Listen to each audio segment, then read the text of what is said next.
What's good, YouTube? And welcome to the house. I may be going a little mad with power, guys. First, I asked TCG Player for this nice, soft, free t-shirt, let's be real, for advertising purposes, and they sent it to me.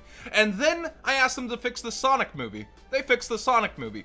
Then, on your behalf, I started pressuring TCG Player to give heads up on its sales, because you guys want to know when they're coming. Now, there's no perfect day for it. You probably spent money on cards today or yesterday, and you're still going to complain that the notice is today. There's never any fixing that, but it's nice to get a heads up on the sales, and guess what? They did it.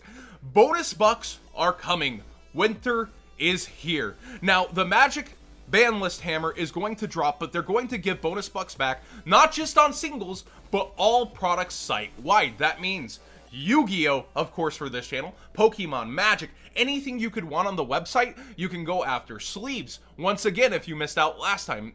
Now, I know my sponsors don't like me the most when I do this, but consider that Black Friday is also around the corner, and even TCG Player has historically done really awesome Black Friday and Cyber Monday deals. I know Tier 0 is going to go in, so hedge your bankroll. Don't just go all in on this sale unless the percent is really insane, and make sure you know what you're getting, but the market will dry up a little before Black Friday on TCG Player, so it's still a pretty good time to go in. And if you're after the Dragon Maid set, I mean, you could go after a box, but please buy the singles if you actually listen to me. But do use my TCG Player link in the description down below, costing you nothing extra and supporting the channel directly.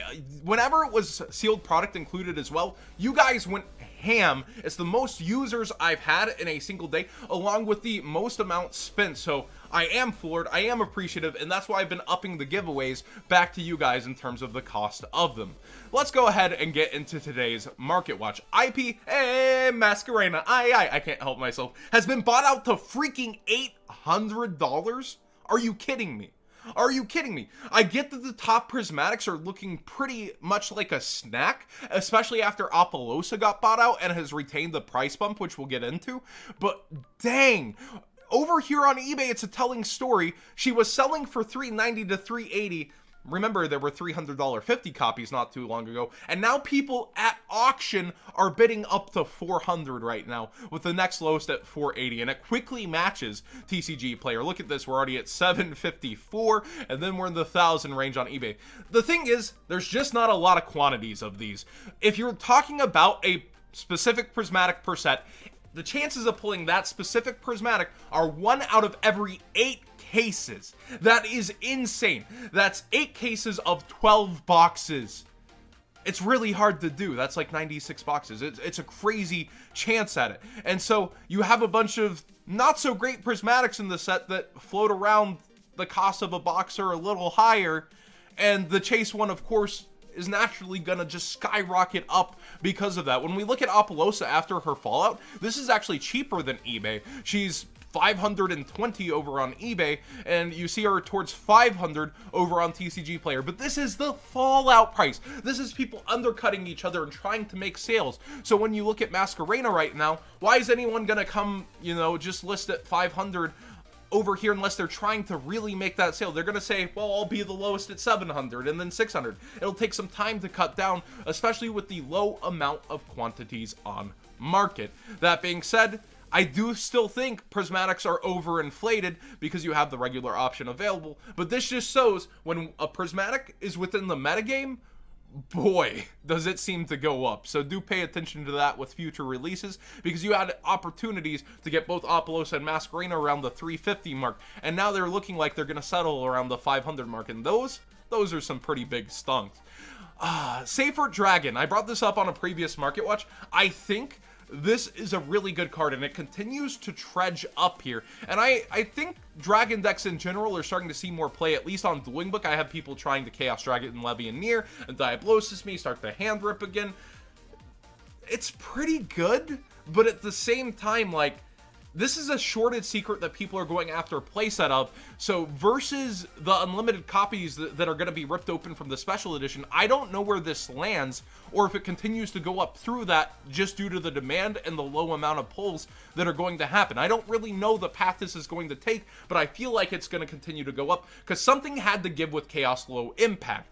Versus the price of boxes actually sticking and people wanting to rip them open for prismatics and cards like these, I feel like Seyfert is going to continue to trudge upwards, but I'm not 100% on it because there will be an actual coolant from these special editions. Levianir is still hanging around the $30 mark. We see the cheapest towards 32 over here, and new listings being the cheapest on eBay at 30, but only 19 results. Konami knew what they were doing when they skipped reprinting this in the Megatons. It's not because of an F&L list or making it harder to get. They're gonna do this in the March reprint set or Battles of Legend, one of the two. They're gonna use this to help sell another set. They've had, you know, different sets time after time again to be able to do this, but they really like to bolster and hype that March set whenever they reprint, you know, 100 cards in a set in March. They like to really do that. Dual Power, Kaiba collection. So I assume this will be towards March, and if they do it in Battles of Legend, please release Battles of Legend before the WCQ. I'm pretty sure all the vendors had gripes that it was after, and the sales were a lot worse because of that. Moving back down here also, Masquerena is starting to make a little bit of a upward hike once again. She was available cheaper on a previous Market Watch.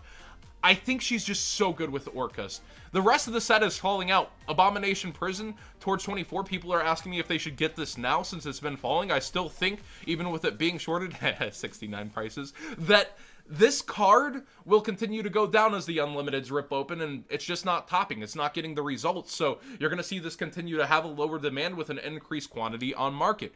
Blue Tang, wow, I didn't think $16. It's so freaking cheap. It just continues to go down. And the rest of the set, wow, just so affordable. I would actually consider getting Striker Dragon as it continues to head down.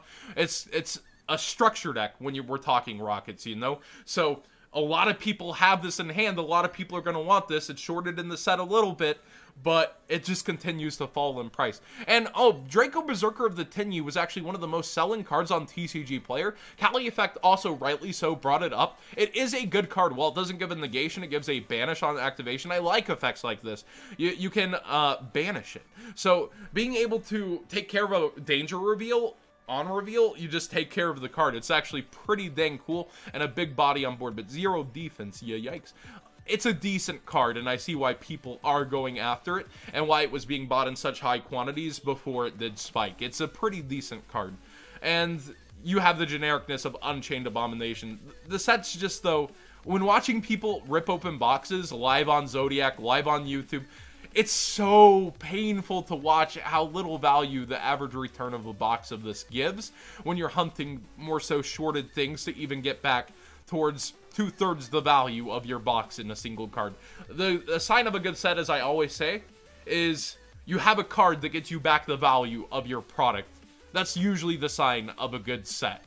Now, let's go ahead and continue on here. Dragon Buster Destruction Sword, getting bought out as a common.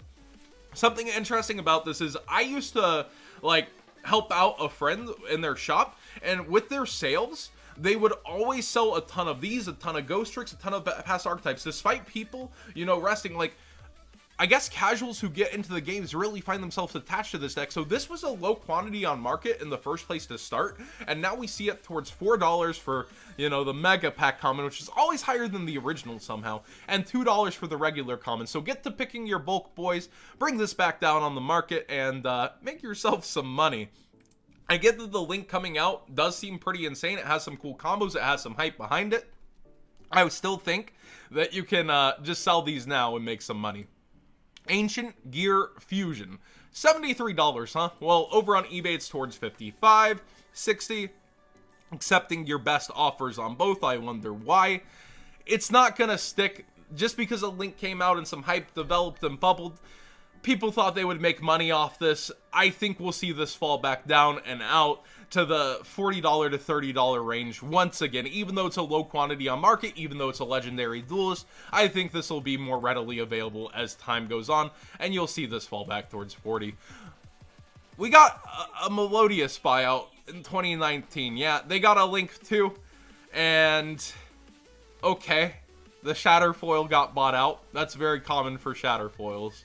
I don't know what else to say about these than linked Vrains pack, boys. Think about how those go historically.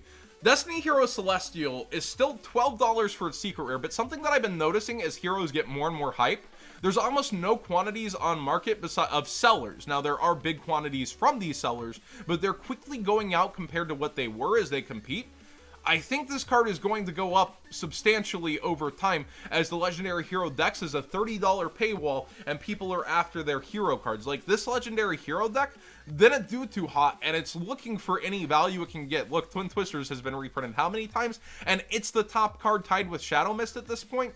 I do think that this Celestial will be going up as a common soon, especially as you get people, okay, fine, I opened some of these in Legendary Duelist, time to get my hero deck together.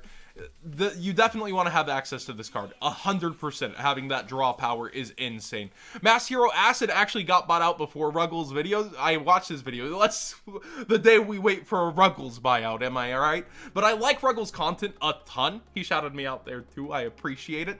And he showed on his screen buying a Mass Hero Acid because of my market watch for $10. And we see here on the revolving buyout, 25 freaking dollars lowest and then 30, but over on eBay it's still relatively cheaper, so always check multiple sources. Even though you can support me with my TCG player link, get yourself the best deals down below. So we do see that it's more available on eBay, but it does quickly drive out of listings with only 6 listings. They're trying to recover, yet people are going after these because you finally have a water hero that you're going to be splash while naturally already playing Mass Change, and cards that support Miracle Fusion, so people are hyped to go absolute zero acid once again. I think most players will only be playing acid in the competitive scene, but I would love to see me some absolute zero summons. And finally, some of the Rose stuff is going up. We got some reveals for that in multiple places, and Frozen Rose is $8. Now, it doesn't seem like a lot versus its market price, but realistically, these were selling for $5 just a week ago. We see multiple at the 5 to 6 range here, a bid for 3. So these are headed back up. This has had a buyout once before because of FTKs, but now it's naturally going up because, hey, look at this. So much Rose support is coming. So many Rose cards are getting released. There could be even more. Akiza, Mommy. Well, yeah, that's true. So a little bit of stonks coming from the Legendary Duelist that has historically struggled to go up over time, and all of its buyouts have fallen back down. We see Frozen Rose now starting to rise up, gamers, and a lot of people have multiple quantities. They've been waiting for this moment because they've been holding on to this because of FTKs and other stuff.